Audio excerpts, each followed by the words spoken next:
What's going on, guys? Today we're going to be doing a review on the Diadem Hush. This is a newly approved USAP Quiet approved paddle, and we're just going to be going over the specs, how it plays, what it sounds like, and whether or not it's okay to be using this during rec play. Alright, let's get into it. I just want to start by prefacing that I bought this paddle with my own money and that Diadem had no input on this video and that I have no affiliation with them whatsoever. Alright, let's start off with the specs of this paddle.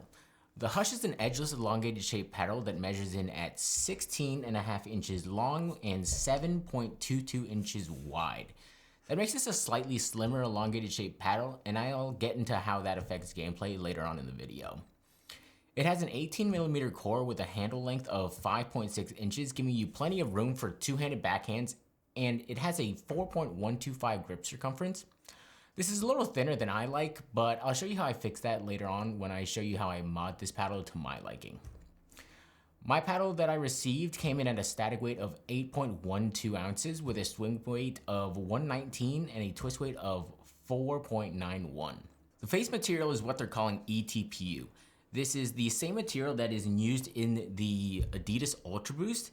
It's this foam material that is soft to the touch and sort of squishy. This material is also used in running shoes like the Ultra Boost to provide a large amount of energy return, and let me tell you, this is also the case in pickleball. This is also what's helping dampen the sound and reduce vibrations when the paddle comes in contact with the ball. This paddle is also a two-piece construction where the frame of the paddle and the carbon fiber core are molded together in a process they're calling double thermoformed. They state that this will help dampen sound even more while not affecting the performance. They also have something they're calling anti-dampening craben throughout the frame of the paddle that supposedly enhances the sweet spot and minimizes vibrations. I looked at what this was, and it's this rubber material that gets combined with the carbon fiber during the molding process, and it's supposed to provide a more stable and comfortable feel for the paddle. They introduced this back in early 2023 in their tennis rackets, and I find it really cool that they're bringing this sort of technology into their pickleball paddles. I love to see this kind of innovation being brought over to pickleball, and I hope more companies start trying new things to improve paddles.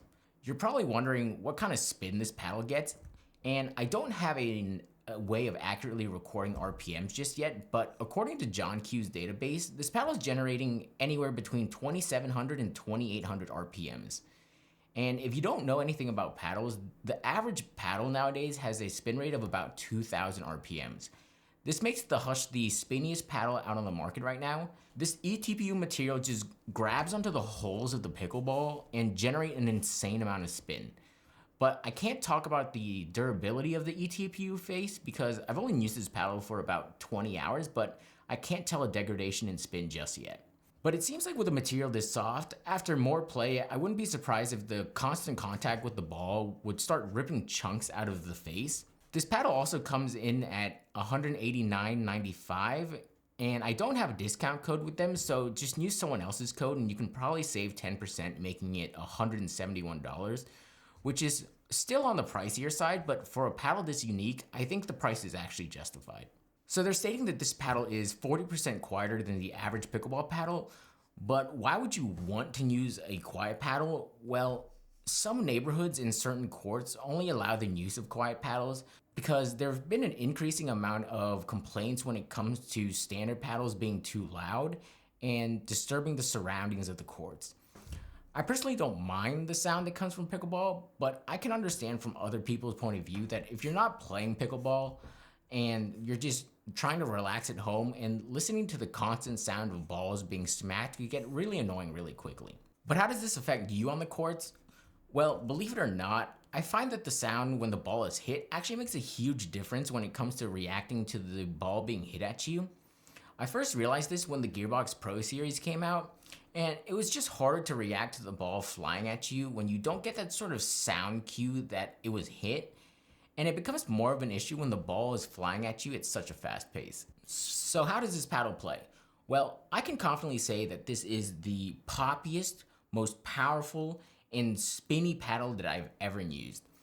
The power that's being generated from this paddle is like nothing I've ever played with before. And the amount of body bags that I got while using this paddle is honestly too many to count. The ball literally just sneaks up on your opponents because of the power and how quiet the paddle actually is. And to demonstrate the sound, I recorded a clip of me just bouncing the ball compared to a normal Gen 2 thermoformed paddle. I recorded this with a DJI Mic 2 and there was no post-processing made to the audio, so take a listen to that.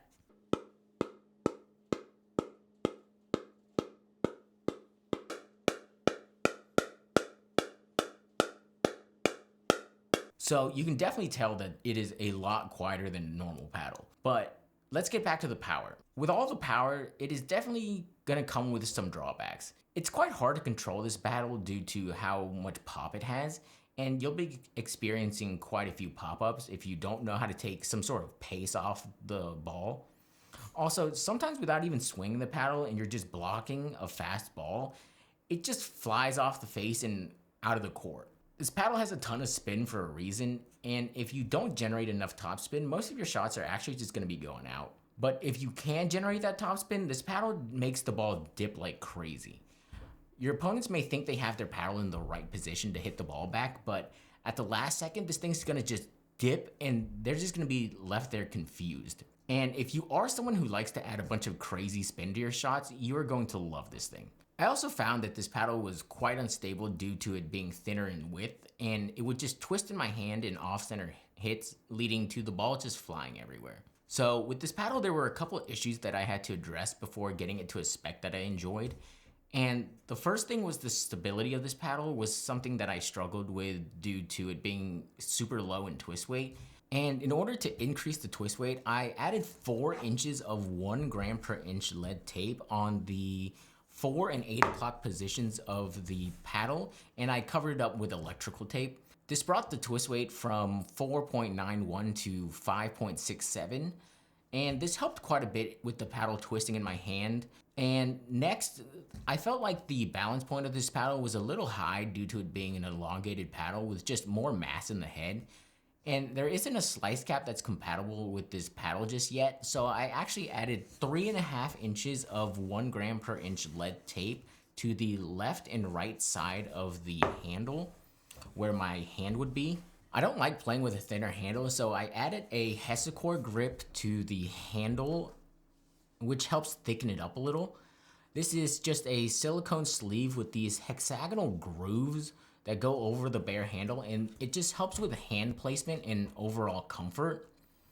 It also adds a decent amount of weight below the balance point, helping it shift down and increase overall maneuverability in the hand. And with all these mods, it came out to a static weight of 9.33 ounces, a swing weight of 123, and a twist weight of 5.67.